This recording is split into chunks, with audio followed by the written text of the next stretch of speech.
नमस्कार, मैं अनीता चौधरी और अबू आजमी से शुरू हुआ औरंगजेब अब नागपुर तक पहुंच गया है और पत्थरबाजी से लेकर के खून खराबे तक ये मामला आ गया है। मामला विधानसभा, महाराष्ट्र विधानसभा से लेके दिल्ली तक इसकी गूंज जो है सुनाई दे रही है। हमारे साथ बात करने के लिए उद्धव ठाकरे गुट के अरविंद सावंत जी हैं। सर, मेरा आपसे सवाल है कि औरंगजेब क्या इतना बड़ा मसला है जिसको लेकर के इतनी बड़ी बवाल जो है जरूरी है? और इसको लेकर के जिस तरह से पॉलिटिक्स चल रही है, राजनीति चल रही है, क्या ये जायज है?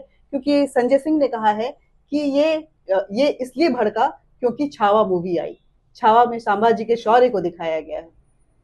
छावा सत्य है और ये भी सत्य है कि औरंगजेब को यहाँ गाड़ा गया। उसकी कब्र यहाँ महाराष्ट्र में है। गुजरात में पैदा हुआ था वो। ऐसे लोग गुजरात में पैदा होते हैं कि जो देश पर राज करके इस तरह से काम करना चाहते हैं इतिहास में। उसको इसी धरती पर महाराष्ट्र ने पराजित किया। जो सच्चाई है वो सच्चाई है। वो क्रूर कर्मा था, उसके लिए इतना लड़ाई क्यों कर रहे हो भैया? कब्र कितनी होती है? 6 बाई 4 फीट की कब्र होगी, और क्या होगा? उसके लेकर देश में बवाल बनाते हो। हिंदुओं को डरा डरा के देखो भाई डरा डरा कर हम 80 करोड़ है और छत्रपति शिवाजी महाराज का नाम लेकर खड़े। औरंगजेब छत्रपति शिवाजी महाराज ने स्वराज में 7 में जो लिए उसमें सभी धर्म के लोग थे, ये भी नहीं भूलना। वो स्वराज करके, और जब रांझा के पाटिल जैसे अत्याचार करने वाले पाटिल होकर भी उनको सजाए मौत देने वाले छत्रपति शिवाजी महाराज थे। और मणिपुर में जाकर महिलाओं पे अत्याचार होने के बाद भी मुंह खोलने वाले देश के प्रधानमंत्री हैं। ये देश की अवस्था है। वो देश की जनता जब समझेगी, समय जा रहा है, इसका बुरा लग रहा है। जो कुछ नागपुर में हुआ उसकी निंदा करता हूं।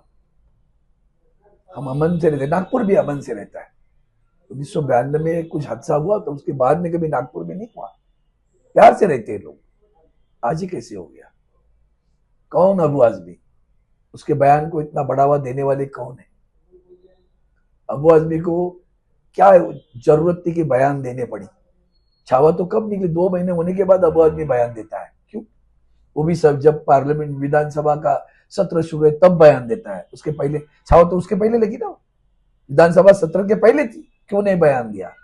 किसी ने बोला होगा ना बयान दे दो, क्योंकि असफलता, सरकार विफल है, कानून व्यवस्था ध्वस्त हुई है, रोजाना खून खराबा हो रहा है। बेड में जो हो गया उसका मसला आज तक खत्म नहीं हुआ है।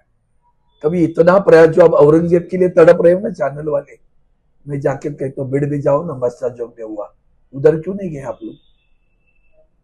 वो आपको इंपॉर्टेंट नहीं लगा? एक सरपंच की हत्या बेदर्द बेरहमी से जिस ढंग से उसे मारा गया, मारने वाला और मरने वाला दोनों भी तो एक ही पार्टी के थे ना। परभणी में क्या हुआ? आप लोग नहीं गए, आपको वो ठीक नहीं लगा, वो महत्वपूर्ण नहीं लगा। उसके बाद में फिर भी दोबारा बेड में मारा गया। फिर जालना में किसी रास्ते में मार कर उसको खींच के लेके जा रहे थे। ये सब आपको महत्वपूर्ण नहीं लगता? औरंगजेब महत्वपूर्ण लगने लगा। आग लगाने आते हो कि आग बुझाने आते हो? बुरा यह है, ऐसी चीजों को ज्यादा फैलाने का काम आप लोग करते हो। सच्चाई नहीं करते हो, आप लोग करते हो आप लोग काम। ये भी तो देखो, कौन औरंगजेब जीने का?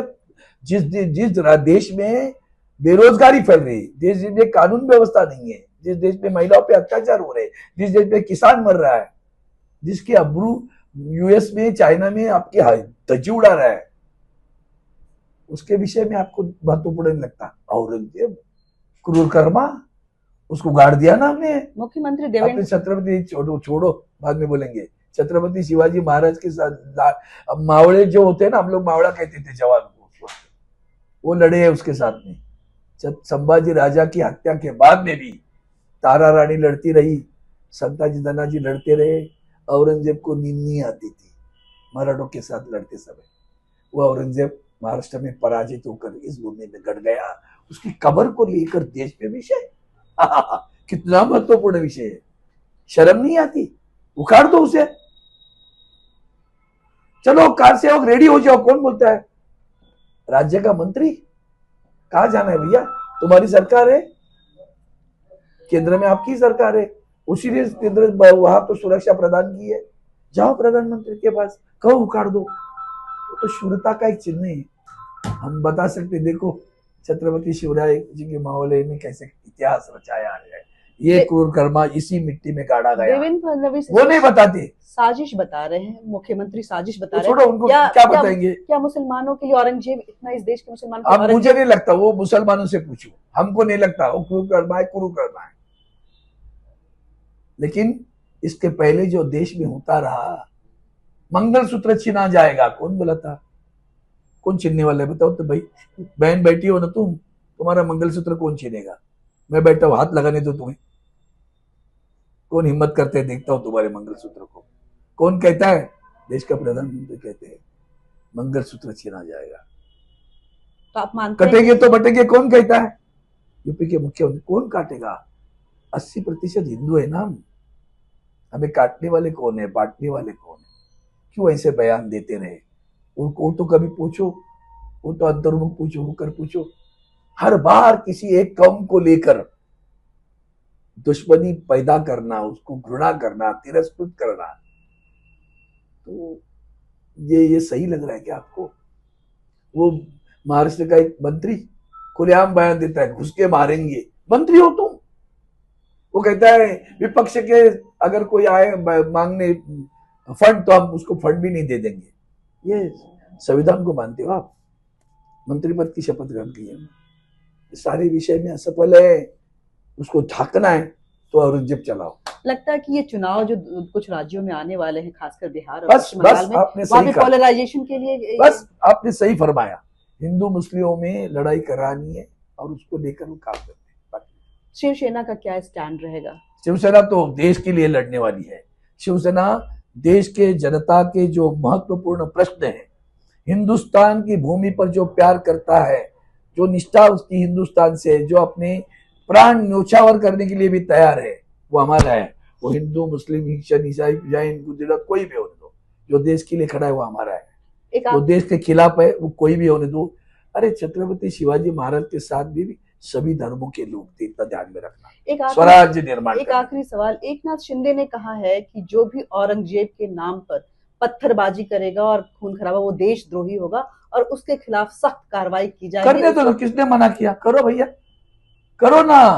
औरंगजेब जिसको प्यारा है उसके खिलाफ कार्रवाई करते हो तो करो, हमने थोड़ा ही मना किया। अरे देश के राज्य के गृह मंत्री को खबर तक नहीं थी? तुम्हारा इंटेलिजेंस डिपार्टमेंट क्या कर रहा था? इतनी खबर नहीं। साजिश है तो साजिश सोए थे क्या आप लोग? क्या के लिए सरकार चलाते हो? खबर भी नहीं। संजय राउत जी का कहना है कि ये बीजेपी का ही अपना एजेंडा है, सब उनका एजेंडा ही है। देश को हिंदू मुस्लिम करते रहना, हिंदुओं को डराते रहना और चुनाव लड़ते रहना, बस बाकी कुछ नहीं है। ना बेरोजगारी की विषय की बात करेंगे, ना महिलाओं के अत्याचार। अरे मणिपुर पे क्यों चुप बैठे हो तुम लोग? सब लोग क्यों 2 वर्ष लगे? क्यों 2 वर्ष लगे मुख्यमंत्री का इस्तीफा लेने में? वो असफलता ही तो तुम्हें ढकनी है ना। बहुत बहुत धन्यवाद आपका। देखिए जो नागपुर है वो कहीं ना कहीं एक बार फिर से देश को हिंदू मुस्लिम और औरंगजेब के बीच में स्टक करने का माहौल खड़ा कर रही है। क्या इसका अंजाम होगा? क्योंकि वक्फ बोर्ड है, औरंगजेब है, और इसके अलावा भी अगर कर्नाटका में देखें तो 4% का रिजर्वेशन है। ये सारे मसले किस डायरेक्शन में जाएंगे वो देखना होगा। लेकिन एक बात तय है कि राजनीति एक बार फिर कहीं ना कहीं तुष्टीकरण और हिंदू मुसलमान के बीच में अटकती हुई नजर आ रही है। जय हिंद।